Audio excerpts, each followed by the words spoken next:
මෙන්න දැන් ලැබුණු විශේෂ පුවතක්.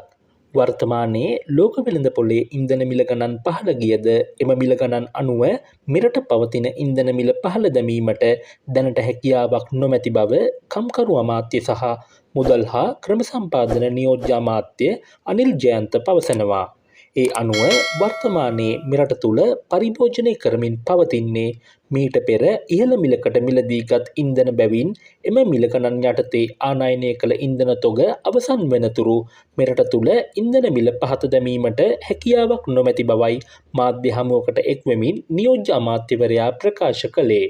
වැඩි මිල ගණන් වලට ආනයනය කළ ඉන්ධන පරිභෝජනය කර අවසන් වූ පසු ඉන්ධන මිල සම්බන්ධයෙන් තීරණයක් ගැනීමට හැකිවන බවත් මේ වන විට ලබා දී ඇති සහනය ඉවත් නොකර මෙම මිලම පවත්වා ගැනීමට හෝ මිල අඩු කිරීම සම්බන්ධයෙන් ඉදිරියේදී සලකා බලන බවත් නියෝජ්‍ය අමාත්‍ය අනිල් ජයන්ත වැඩිදුරටත් සඳහන් කළා.